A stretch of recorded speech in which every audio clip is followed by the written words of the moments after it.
18 prime की।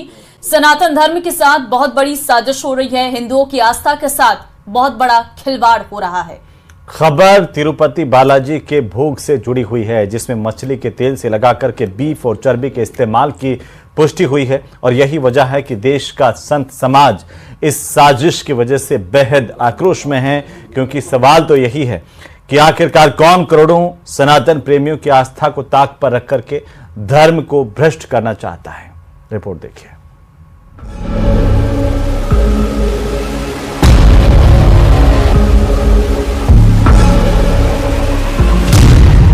कौन हिंदुओं की आस्था से खेल रहा है?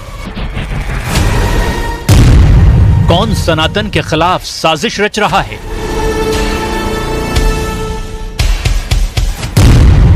कौन प्रसादम की पवित्रता की साजिश में शामिल है?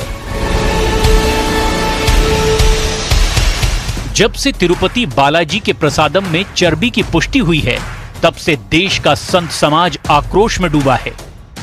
करोड़ों सनातन प्रेमियों के लिए यह खबर किसी सदमे से कम नहीं है, क्योंकि ऐसी साजिश के जरिए सीधे सीधे हिंदू जनमानस के धर्म को भ्रष्ट करने की कोशिश की गई है। देखिए, कोई सा भी विषय आता है तो भारत का जो शासन है उसका ध्यान आकर्षण पत्रकार बंधु भी कराते हैं, और जो इस देश के जो चिंतनशील लोग हैं वो भी कराते हैं।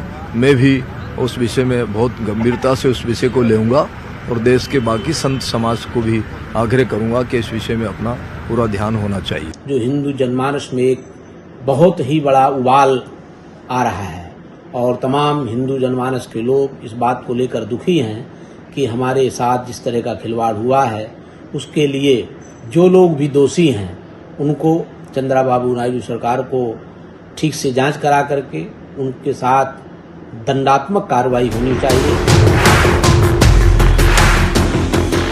आरोप है कि तिरुपति मंदिर में जिन लड्डुओं को भक्तों के बीच बालाजी के भोग के तौर पर बांटा जाता है, उसी में जिस घी का इस्तेमाल किया जा रहा था उसमें मिलावट थी, और ये घी तमिलनाडु के AR फूड्स नाम की कंपनी का है, जिस पर मिलावटी घी देने का आरोप है। नेशनल डेयरी डेवलपमेंट की जांच से पता चला है कि तिरुपति बालाजी के लड्डुओं में मछली का तेल और जानवरों की चर्बी मिलाई गई थी। दावा तो यह भी किया जा रहा है कि अयोध्या में राम मंदिर के उद्घाटन के मौके पर 1 लाख लड्डू भी तिरुपति से ही मंगवाए गए थे।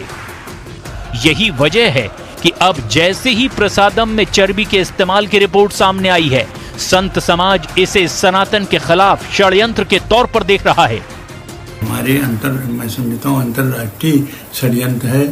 हमारे जो सनातन धर्म है इस पर कुठाराघात है, और इसकी बड़ी गंभीरता से सरकार को लेना चाहिए। और उसके बाद इसको जांच कराने के लिए दोषी जो है उसको दंड दिया गया। ये सरकारें हमारा कितना विनाश करने का कार्य करती हैं, हमारे लिए कितना दर्दनाक काम। जो एक हमारे आराध्य है बालाजी, तिरुपति बालाजी, मतलब आप समझ रहे हैं करोड़ों लोगों के आराध्य हैं और कितनी आस्था है लोगों की।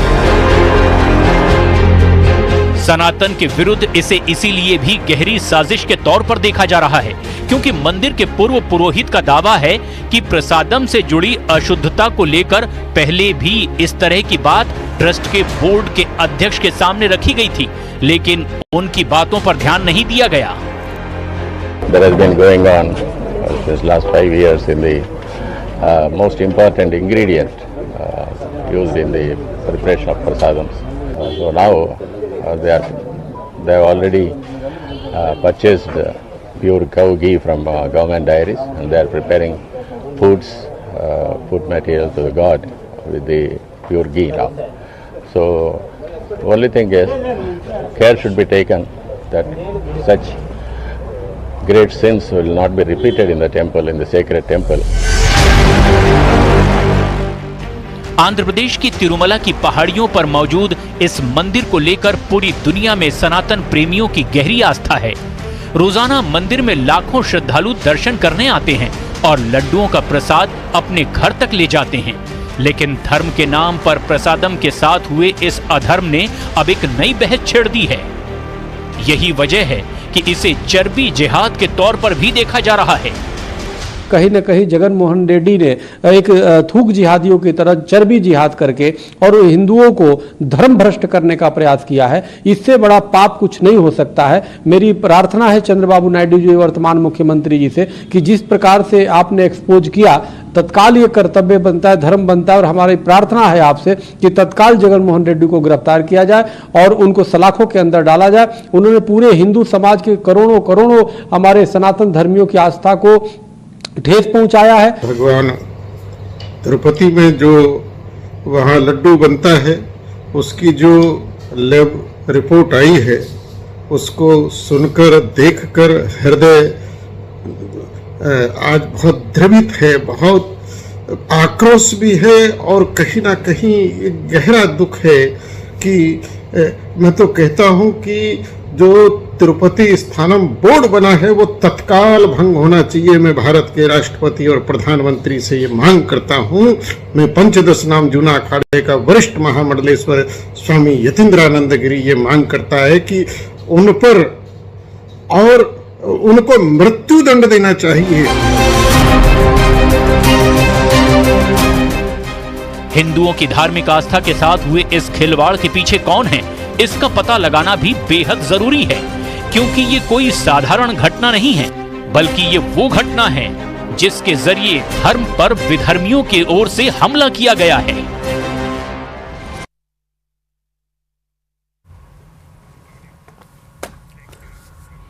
तो सनातन और साधु संतों को लेकर के एक बार फिर से अखिलेश यादव ने सोशल मीडिया पर एक पोस्ट की है, जिसके बाद राजनीतिक चर्चाएं तेज हो गई है और बीजेपी और ज्यादा हमलावर हो गई है। बीजेपी की तरफ से पलटवार में कहा गया है कि अखिलेश यादव ने संत सनातन को आहत करने का ठेका ले रखा है। ये रिपोर्ट देखिए।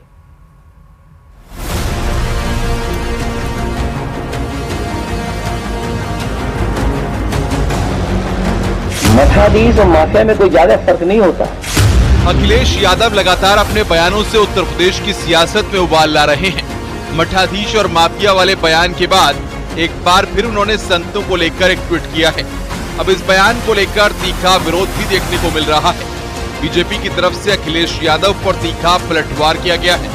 बीजेपी की तरफ से पलटवार करते हुए कहा गया कि अखिलेश यादव ने संत सनातन को आहत करने का ठेका ले रखा है। अखिलेश यादव जी हिंदू धर्म को, सनातन को, साधु सन्यासियों को, रामायण को, भगवान राम को आहत करने का ठेका ले रखे हैं। अखिलेश जी कहते हैं साधु सन्यासी चिरंजीवी होते हैं, मठ और माफिया एक होता है। काशी में लोग अंतिम समय में जाते हैं और सुंदरकांड को अश्लीलता से जोड़ के कहते हैं, अपने सामने रामचरितमानस की पुस्तकें जलवाते हैं। क्या अखिलेश यादव जी दूसरे धर्म पे कभी टिप्पणी किए हैं? नहीं करेंगे। किसी की पहचान कपड़ों से नहीं होती, वेशभूषा से नहीं होती, उसके शब्दों से होती है। शब्दों से व्यक्ति का चरित्र समझ में आता है। और जिस तरीके के शब्द माननीय योगी आदित्यनाथ जी संविधान की शपथ लेकर के, खुद को संत कह करके, खुद को मठाधीश कह करके जिस तरीके के शब्दों का प्रयोग कर रहे हैं, तो वो तो उसी बात को चरितार्थ कर रहे हैं जो बात माननीय अखिलेश यादव जी ने कही थी। बीजेपी ने अखिलेश यादव पर तीखा पलटवार किया है। बीजेपी का कहना है कि जातिवाद की राजनीति लोकतंत्र के माथे पर सबसे बड़ा कलंक है। दूसरों को अपशब्द कहने वाली समाजवादी पार्टी का चाल चरित्र चेहरा अब हर कोई पहचानता है।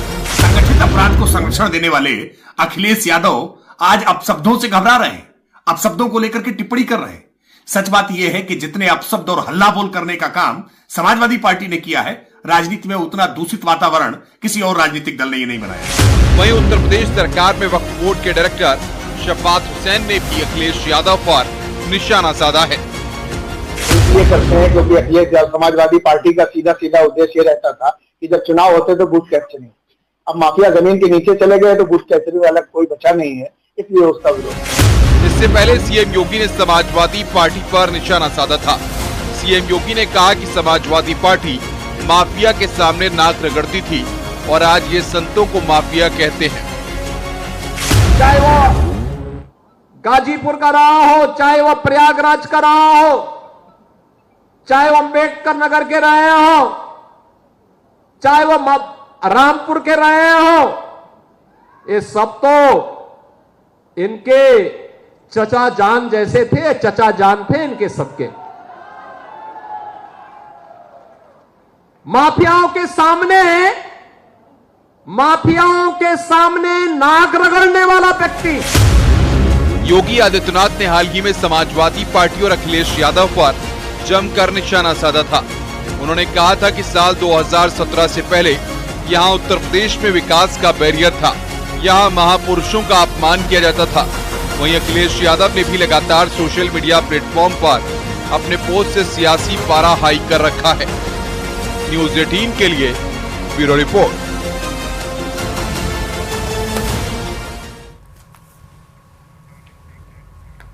और बड़ी खबर आ रही है, हिमाचल प्रदेश के मंडी में मस्जिद में अवैध निर्माण पर अब नगर निगम ने बड़ा एक्शन लिया है।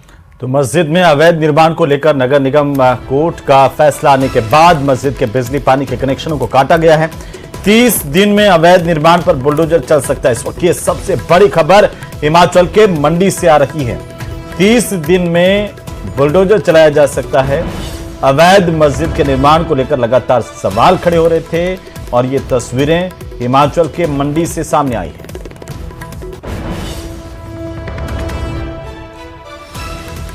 ये बड़ी खबर